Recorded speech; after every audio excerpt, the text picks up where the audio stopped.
श्रीरङ्गायगुरो पुत्रं पुंशमालिमार्गं श्रीनिवासगुरुं वन्दे वेदान्तद्वैसार्थं श्रीशैलेशदया पात्रं श्रीभक्त्यादिगुणार्णवं यतीन्द्रप्रवणं वन्दे रम्यजामातरं मुनिं रामानुजदया पात्रं ज्ञानवैराग्यभूषणं श्रीमद्वेङ्कटनाथार्यं वन्दे वेदान्तदेशिकं लक्ष्मीनाथसमारम्भां नाथयामुनमध्यमाम् अस्मदाचार्यपर्यन्तां वन्दे गुरुपरम्परां यो नित्यमच्युतपदाम्बुजयुग्मरुक्म व्यामोहतस्तदितराणि तृणाय मेने अस्मद्गुरोर्भगवतोऽस्य दयैकसिन्धोः रामानुजस्य चरणं प्रपद्ये मातापिता युतयस्तनया विभूतिः सर्वं यदेव नियमेन मदन्वयानाम् आद्यस्य नः कुलपतेरुकुलाभिरामं श्रीमत्तदङ्घ्रिवळं प्रणमामि भूतं सरश्च महदाह्वयपट्टनाथ श्रीभक्तिसारकुलशेखरयोगिवाहान्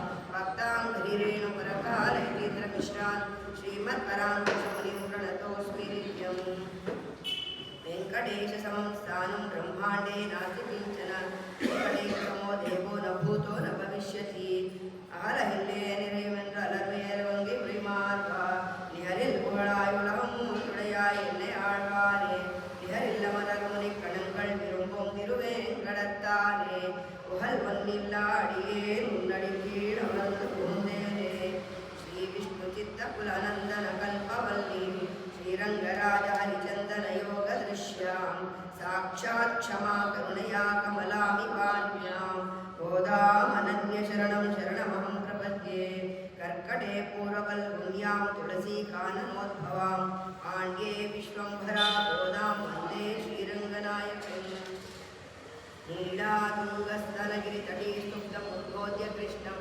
पारार्थ्यं स्वं श्रुतिशतशिरसिद्धमध्यापयन्ति स्वोच्छिष्टायां श्रुतिनिगणितुं या बलात्कृत्य पुङ्क्ते गोदा तस्यै नमैदमिदं भूय एवास्तु भूयः அன்னவயல் புதுவை ஆண்டாளரங்கற்கு வண்ண திருப்பாவை பல்பதியும் இன்னிசையா அல்வாடி கொடுத்தாளல் பாமாலை பூமாலை சூடி கொடுத்தாளை சொல்லு சூடி கொடுத்த சுடர் கொடியே தொல்பாவை பாடி அருளவல்ல பல்வளையாய் நாடி நீ வேங்கடவர் கென்னை மீது என்ன விமாப்தம் நாங்கடவா வண்ணமே நல்லது.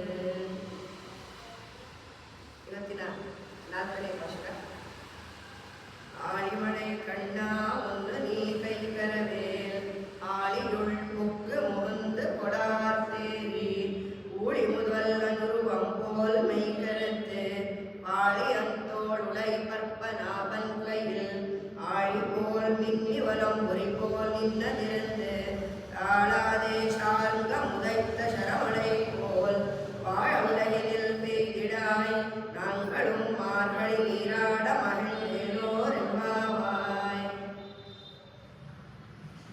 3 ದಿನಗಳಿಂದ ಹೋದೆ ಹೇಗೆ ತಿರುಪಾಯಿ ವ್ರತವನ್ನು ನಾವು ಮಾಡಬೇಕು, ಹೇಗೆ ನೀರಾಟವನ್ನು ಆಡಬೇಕು ಅನ್ನೋದನ್ನ ನಮಗೆ ಹೇಳ್ಕೊಟ್ಟು, ನೀರಾಟವನ್ನು ಅರ್ಥಕ್ಕೆ ಭಗವಂತನ ನಾಮಗಳ ಅನುಭವಗಳನ್ನು ನಾವು ಪಡೆಯೋದು ಅಂತ ಹೇಳಿ ಅರ್ಥ ಇದೆ ಅದಕ್ಕೆ.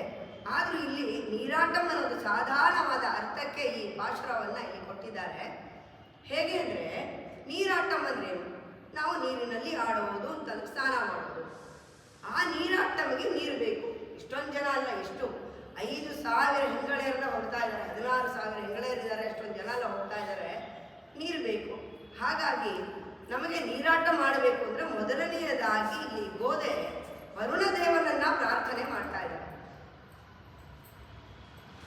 ಅವಳಿಗೆ ನಾವು ಶರಣಾಗತಿ ಭಗವಂತನಲ್ಲಿ ಆಗಬೇಕು ಅಂತ ಅವಳು ಹೇಳಿದ ಮೇಲೂ ಅವಳು ಯಾಕೆ ವರ್ಣದೇವನನ್ನ ಕೇಳ್ತಾ ಇದ್ದಾಳೆ ಮಳೆನ ಕೊಡೋದಕ್ಕೆ ಅಂದರೆ ಆ ಯಾವ ದೇವತೆಗಳು ಆ ರೀತಿಯಾದ ಒಂದು ಅವರ ಕರ್ತವ್ಯವನ್ನು ನಿಭಾಯಿಸಲಿಕ್ಕೋಸ್ಕರ ಅವರನ್ನು ನಿಯುಕ್ತರನ್ನಾಗಿ ಮಾಡಿದ್ದಾರೆ.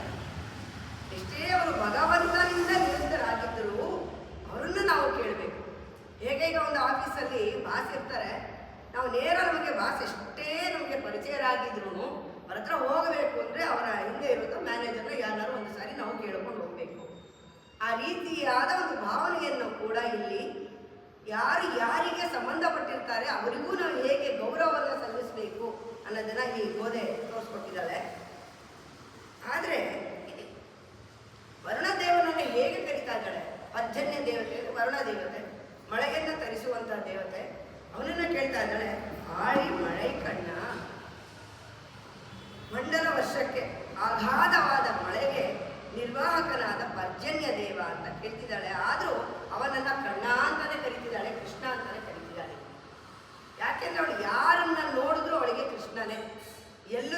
ಕೃಷ್ಣನೇ.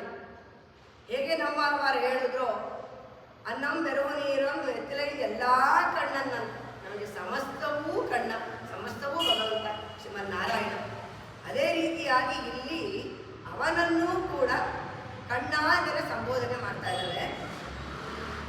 ಅಂದರೆ ಭಗವಂತನಿಗೆ ಕೈಂಕರ್ಯ ಮಾಡೋರಿಗೂ ಕೂಡ ನಾನು ಹೇಗೆ ಅವನನ್ನೇ ಹೆಸರಿಟ್ಟು ಕರೀತಾ ಇದ್ದೀನಿ. ಇಲ್ಲಿ ಸಾಮಾನ್ಯವಾಗಿ ನಮ್ಮ ಮಕ್ಕಳಿಗೂ ಹಾಗೆ ನಾವೊಂದು ಏನೇ ಹೆಸರಿಟ್ಟಿದ್ರು ಕಣ್ಣ, ಕೃಷ್ಣ, ಮುಕುಂದ ಹಾಗೆ ದೇವರ ಹೆಸರಿನಲ್ಲೇ ನಾವು ಅವನ್ನ ಕರಿತೀವಿ. ಯಾಕೆಂದರೆ ಕೃಷ್ಣನ ಹೆಸರು ಅಷ್ಟೊಂದು ಮುದ್ದಾಗಿರುವಂಥದ್ದು. ಹಾಗಾಗಿ ಆಳಿಮಳೆ ಕಣ್ಣ, ಅಗಾಧವಾದ ಮಳೆಗೆ ನಿರ್ವಾಹಕನಾದ ಮಳೆಯನ್ನು ತರಿಸುವಂತಹ, ಭೂಮಿಗೆ ತಂಪನ್ನು ಕೊಡುವಂತಹ ವರುಣದೇವನೇ, ಒಂದು ನೀ ಕೈಕರವೇಲ್, ನಿನ್ನಿಂದ ಒಂದು ಉಪಕಾರವಾಗಬೇಕು. ಇನ್ನು ಔದಾರ್ಯವಾದ ಗುಣ, ಭೂಮಿಗೆ ಎಷ್ಟು ಮಳೆ ಬೇಕೋ ಅದನ್ನು ನೀನು ತಡೆ ಹಿಡಿಯದೆ ಇಷ್ಟೇ ಸಾಕು ನಾನು ಕೊಡೋದೇ ಇಷ್ಟು ಅನ್ನೋ ರೀತಿ ಇಲ್ಲದೆ, ಭೂಮಿಗೆ ಎಷ್ಟು ಬೇಕೋ ಸಕಲ ಚರಾಚರ ವಸ್ತುಗಳಿಗೂ ತಂಪನ್ನಿರೋದಕ್ಕೆ ಎಷ್ಟು ಬೇಕೋ ಅಷ್ಟೂ ನೀರನ್ನು ಕೊಡುವಂತಹ ಉದಾರವಾದ ಮನಸ್ಸಿರುವಂತಹವನೇ ಅಂತ ಹೇಳಿ ಸಂಬೋಧನೆಯನ್ನು ಮಾಡ್ತಾ ಇದ್ದಾಳೆ. ಯಾಕೆಂದ್ರೆ ಅವನ ಉದಾರತೆಯನ್ನು ಎದ್ದು ತೋರಿಸ್ತಾ ಇದ್ದಾಳೆ. ಇದು ಉತ್ತಮರ ಒಂದು ವಿಶೇಷ. ನಾವು ಯಾರನ್ನ ಕುರಿತು ಮಾತಾಡ್ತೀವಿ, ಮೊದಲು ಅವರ ಔದಾರ್ಯ ಏನು, ಅವರ ಉತ್ತಮವಾದ ಗುಣ ಏನು ಅನ್ನೋದನ್ನ ಹೇಳಿ ಅವರನ್ನ ಹೊಗಳಿ ನಂತರ ಅವರ ಕೈಂಕರ್ಯವನ್ನ ಇಲ್ಲಿ ನೆನಪಿಗೆ ತರ್ತಾ ಇದ್ದಾಳೆ. ಗೋಡೆ ಒಂದು ನೀ ಕೈಕರವೇ, ಒಂದು ಸಹಾಯವನ್ನ ಮಾಡಬೇಕು. ಸರಿ, ಅವನು ಕೇಳಿದೆ ಏನು ಸಹಾಯ ಮಾಡಬೇಕು? ಹೇಗಿದ್ರು ನಾನು ಮಳೆ ಸುರಿಸೋದು ನನ್ನ ಕರ್ತವ್ಯ, ಭಗವಂತ ನಿಯುಕ್ತ ಮಾಡಿದ್ದಾನೆ. ಆದರೂ ನೀನು ಅವನ ಕೈಂಕರ್ಯಗಳು ನೀ ಕೇಳ್ತಾ ಇದ್ದೀವಿ. ಯಾಕಂದ್ರೆ ಭಕ್ತರು ಕೇಳಿದ್ದನ್ನ ಯಾವುದೇ ದೇವತೆಗಳು ಇಲ್ಲ ಅನ್ನಲ್ಲ ಅನ್ನೋದಕ್ಕೆ ಇದೊಂದು ಪುರಾವೆ. ಸರಿ, ನಿನಗೆ ಏನು ಬೇಕು ಕೇಳು.